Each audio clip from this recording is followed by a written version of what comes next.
Genesis chapter 3. The temptation and fall of man. Now the serpent was more cunning than any beast of the field which the Lord God had made. And he said to the woman, Has God indeed said, You shall not eat of every tree of the gardens? And the woman said to the serpent, We may eat the fruit of the trees of the garden. But of the fruit of the tree which is in the midst of the garden, God has said, You shall not eat it, nor shall you touch it, lest you die. Then the serpent said to the woman, You will not surely die, for God knows that in the day you eat of it, your eyes will be opened, and you will be like God, knowing good and evil. So when the woman saw that the tree was good for food, that it was pleasant to the eyes, and a tree desirable to make one wise, she took of its fruit and ate it. She also gave to her husband with her, and he ate. Then the eyes of both of them were opened, and they knew that they were naked.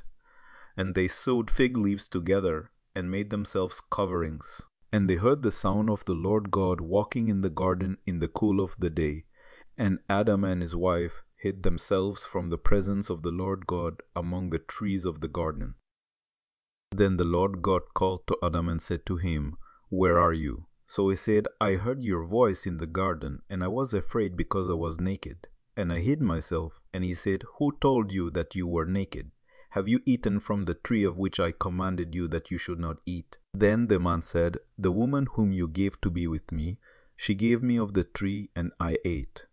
And the Lord God said to the woman, What is this you have done? The woman said, The serpent deceived me, and I ate. So the Lord God said to the serpent, Because you have done this, you are cursed more than all cattle, and more than every beast of the field. On your belly you shall go, and you shall eat dust all the days of your life. And I will put enmity between you and the woman, and between your seed and her seed. He shall bruise your head, and you shall bruise his heel.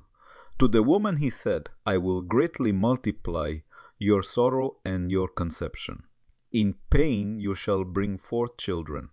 Your desire shall be for your husband, and he shall rule over you. Then to Adam he said, Because you have heeded the voice of your wife, and have eaten from the tree of which I commanded you, saying, You shall not eat of it.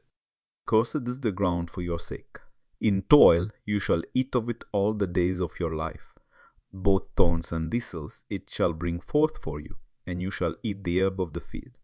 In the sweat of your face you shall eat bread till you return to the ground, for out of it you were taken. And to dust you shall return. And Adam called his wife's name Eve, because she was the mother of all living. Also for Adam and his wife the Lord God made tunics of skin and clothed them. Then the Lord God said, Behold, the man has become like one of us, to know good and evil. And now lest he put out his hand and take also of the tree of life, and eat, and live forever. Therefore the Lord God sent him out of the Garden of Eden to till the ground from which he was taken. So he drove out the man. And he placed cherubim at the east of the Garden of Eden, and a flaming sword which turned every way, to guard the way to the tree of life.